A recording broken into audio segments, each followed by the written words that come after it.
Star Wars has been in the gaming space practically forever. Side-scrollers, platformers, RPGs, action games, shooting games, strategy games, and a rather large plethora of available character skins in online games like Fortnite Battle Royale. Aspyr Media has been bringing back a lot of older games to the Switch for years, but Night Dive Studios decided to take their own crack at it. Let's dive into that time Star Wars made a Doom clone. Here is my review of Star Wars Dark Forces Remaster for the Nintendo Switch. With story, Dark Forces is about Kyle Katarn, an ex-Imperial officer during the time of the original Star Wars trilogy. After stealing the Death Star plans for the Rebellion, he becomes involved in fighting a new project by the Empire, the Dark Trooper. The story then follows Katarn as he tracks down info about this project and tries to shut it down. Now with story, I think the game is interesting. The animated style of the scenes is quite charming considering this came out when LucasArts was making PC adventure games. Plus, fans of the Mandalorian TV series will find it interesting to see the original origin of the Dark Troopers that were brought back for that show's second season. Though outside of that, it's interesting to look back on this game as a Star Wars fan. Dark Forces came out in the 1990s.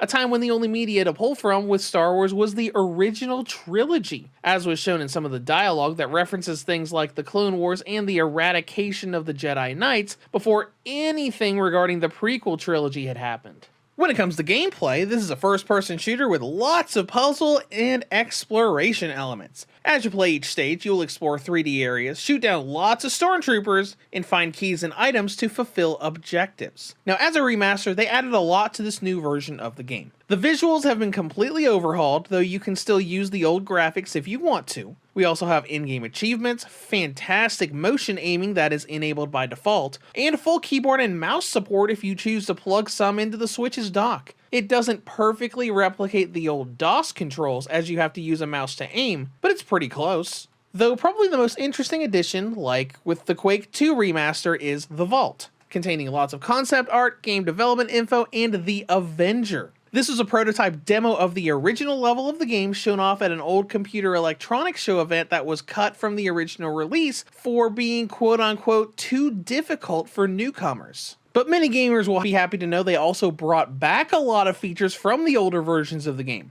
Most notably, almost all previous cheat codes still work. Invincibility, ammo refill, skip level, super map, the list goes on. The only two cheats that don't work are God Mode, which kinda seems redundant since the invincibility cheat does the same thing, and the fast game mode. Many of the original release's glitches are also still here. Many speedrunners will remember going through the Imperial City stage fast by bombing Boba Fett through a wall with mines, and that still works to skip that entire level.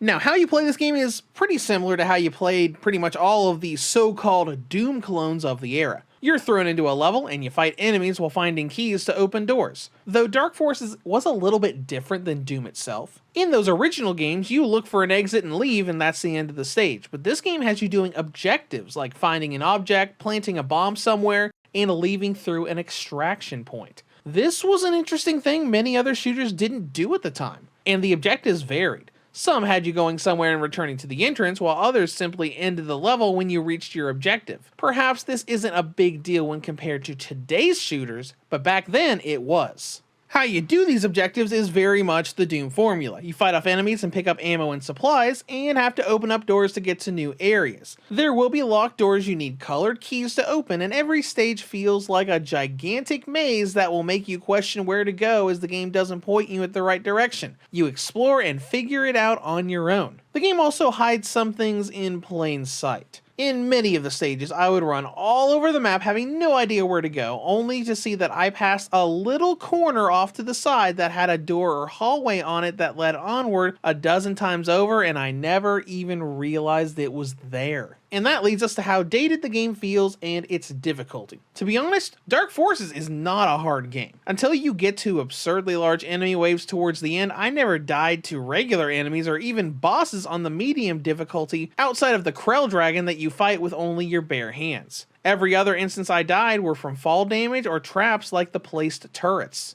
The normal enemies of this game are remarkably easy to deal with. It's more older game features that cause frustration. Oddly enough, there's no manual save mechanic here. You really only save when you clear a mission and unlock the next. I do find it a bit strange here that there was no manual save option added, especially since even Doom 95 from way back in the day did technically have a save mechanic. The other mechanic that frustrated me was how the game handles its flashlight and infrared goggles. Many levels are nearly pitch black without a light source, and the flashlight will only last so long before you need more battery pickups. This is especially the case in the sewer level, and batteries act as ammunition. Thankfully, if you run out and can't see anything, you can just pop on the refill ammo cheat, but it can be a frustrating hurdle without cheating. But these issues aside, if you're into this kind of old shooter, it's fun. It's kind of like a mix of Doom and Quake, offering free aim while still having just a bit of that shooting up when looking straight, the 2D models for enemies and items, and some enhanced things like complex rooms on top of one another, something the old Doom engine couldn't really do. Plus, all the Star Wars stuff is fun to see as a fan of the series. The Imperial Stormtrooper rifle having such a wide and inaccurate spread is a funny little nod to the movies, as well as pretty much every enemy of the game being from the original trilogy in some way, shape, or form.